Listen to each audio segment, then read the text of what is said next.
Je me suis arrêté à ce temple parce qu'il est orienté avec une ouverture à l'est, effectivement, et une belle montée. Donc j'ai certainement vraiment une bonne petite grimpette, mais il y a les lions qui sont encore là. Je sens l'énergie dans le sol. Ça monte, ça invite à monter, à monter, à monter, à monter, à monter, à monter. Donc comme si l'énergie de l'Est venait me pousser. Je trouve intéressant.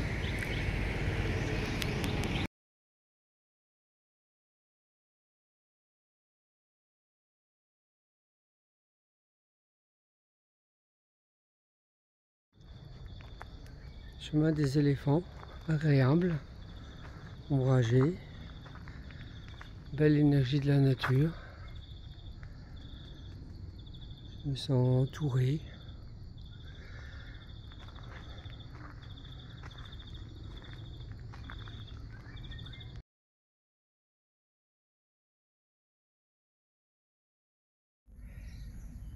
Les énergies de l'Est viennent dans mon dos avec l'escalier. Et puis là, il y a un temple, somme toute, bien conservé du 9e siècle. Alors, 9e siècle, pourquoi je choisis ces temples anciens? Parce qu'usuellement, que ce soit même aussi les églises en Europe, bien construits dans les axes. Ensuite, ça s'est perdu. Axe nord-sud, est-ouest, les énergies de l'Est d'éveil. Angkor Wat, l'énergie de l'Ouest, c'est l'énergie du pouvoir. Et pourquoi ancien? Justement pour ça. Mais en même temps, les anciens n'avaient pas toute la lumière à tous les étages. Les pharaons faisaient des enfants entre eux qui étaient débiles. Et puis les Mayas sacrifiaient des gens, ils les jetaient dans des puits, et après ils buvaient l'eau des puits, ils s'empoisonnaient. Donc c'était pas non plus l'idéal. Donc ce qui est ancien n'est pas forcément top. Mais en tous les cas, au niveau construction, oui, il y a quelque chose, il y a une intelligence. Ils avaient cette intelligence. Et donc là, de quoi se recueillir avec ces sages, ces bouddhas, des offrandes. Et ici, un bel œuf. Et je vais enfin savoir qu'est-ce que c'est. Ah, l'empreinte du pied du Bouddha. Bon.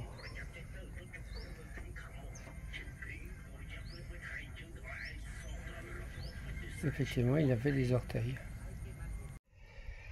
Premier petit temple en entrant à gauche qui est relativement bien conservé de l'intérieur avec des beaux étais. Et puis surtout une collection de Bouddhas. Même des Bouddhas derrière, des Bouddhas devant.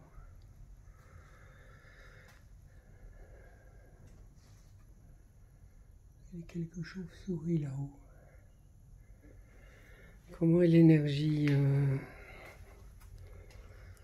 à la limite, je préfère l'énergie des Nuraghe en Sardaigne, dans le sens concentration d'énergie.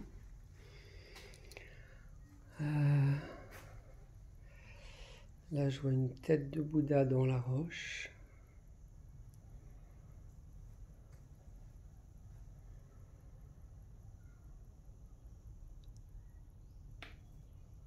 Je trouve que ça vibre un peu, effectivement.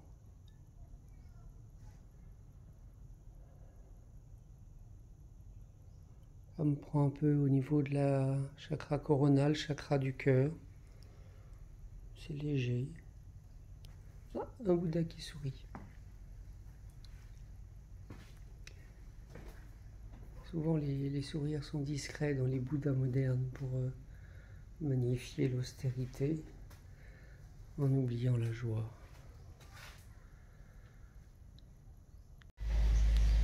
Et le buffle, alors intact. Ce que j'apprécie dans ce lieu, il y a beaucoup de choses intactes. Le buffle, le véhicule de Shiva, parfois.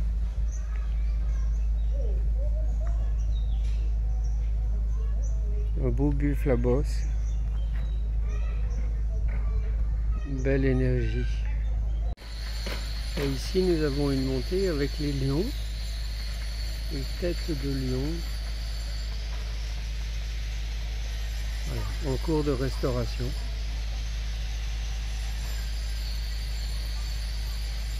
Oui, ça aide hein, bien les énergies, ces sculptures latérales. Et ces beaux lions qui dynamisent les énergies. Et ces tours, ces mini-tours, qui ont une double fonction. J'enracine et j'élève. J'enracine profondément. Et à partir de là, je peux m'élever. C'est-à-dire, je plante dans le sol et je rebondis. Et donc, ça crée effectivement une confluence d'axes tertiels. Et certainement, il doit y avoir un culte dans chaque petite tour. C'était intelligent. Et là, effectivement, dès que j'arrive, moi, je sens la lumière de l'Est, à l'éveil, voilà, qui pousse à la limite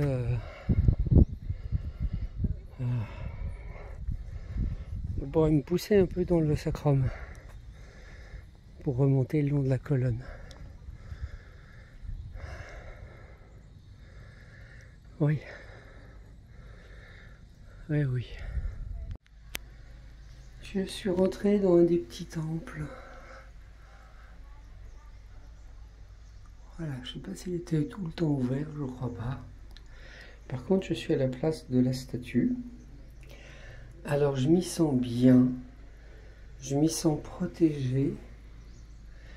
Et j'ai quand même une belle vue sur l'extérieur.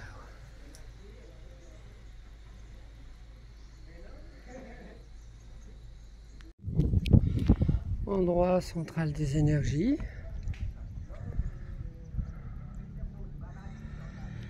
Alors, je me sens emporté. Effectivement, j'ai un phénomène où, comme si une partie de mes corps subtils était à 1 mètre au-dessus de moi, 1 mètre, 1,50 m.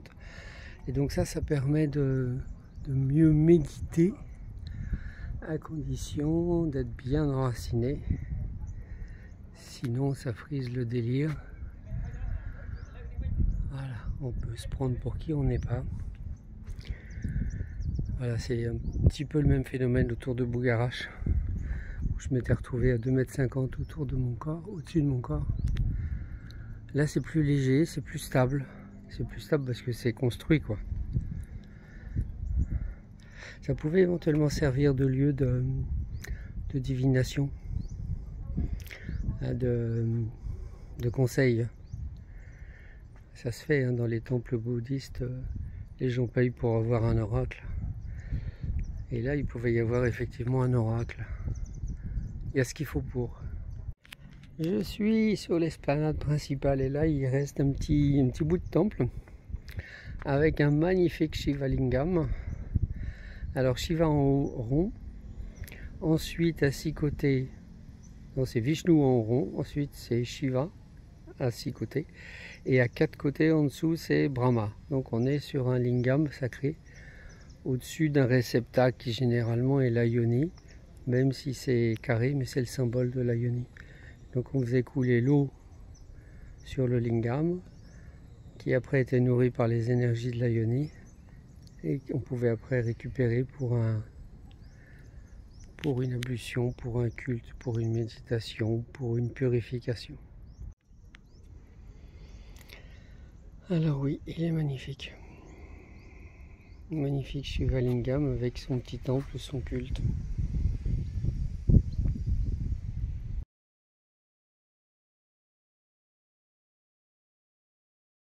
Alors effectivement, plus je m'approche, plus c'est dense, hein, ces énergies effectivement qui font que mes corps subtils...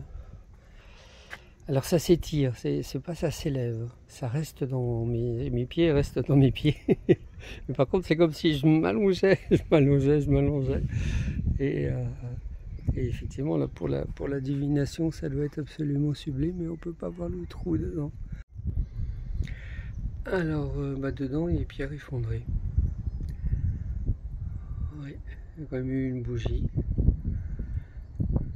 Ils ont peut-être dû faire des fouilles à Angkor Wat, dans le grand temple central.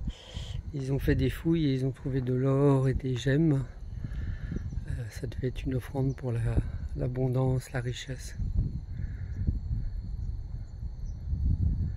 Ah oui, là, c'est plus je m'approche de ce temple central, cette construction centrale, plus je sens que je m'élève, bien nourri par les énergies. Je m'étire, voilà, je m'étire. Oui, tu as dit qu'effectivement, en comparant avec les expériences de Rennes-le-Château et Rennes-les-Bains, toute cette région où les pierres sont dans l'autre sens, au lieu d'être à l'horizontale, c'est à la verticale. En fait, les gens décollent. Et là, je décolle pas, je reste enraciné. Certainement toutes les constructions avec les petits temples et les 4 Shivalingam là, ça doit aider à cet enracinement. Ah oui. Superbe, c'est vraiment tout aussi intéressant que Angkor Wat.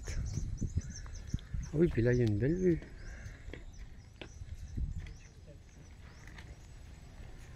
Ah ben c'est le lac, le grand lac d'eau douce. Et là-bas au loin c'est la Thaïlande. Allô, hello les copains, les petits loups. Alors encore une belle découverte. Le temple de Phnom Bakheng. Juste après sur le circuit classique, après Angkor Wat.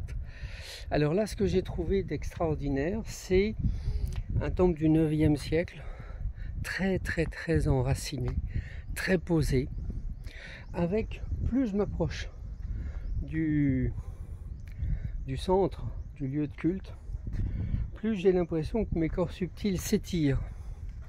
C'est-à-dire qu'au lieu de décoller, comme ça se passe par exemple autour de Rennes-le-Château, eh bien mes pieds restent dans mes pieds, mais par contre ça s'allonge et ça développe une forme de médiumnité. Ça devait certainement être un lieu de culte, de divination, de conseil, en tout cas quelque chose de vraiment super. J'avais encore une expérience inconnue pour moi.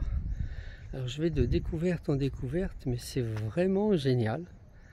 Et là, cette sensation enraciner et grandir vers le ciel pour développer ma médiumnité, ma spiritualité, mon contact avec les dieux, les déesses, les divinités,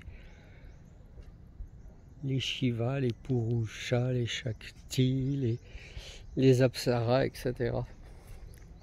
Je vous souhaite une belle journée et plein de bonnes découvertes pour vous. Et j'espère que vous pourrez venir sur ce lieu pour le découvrir.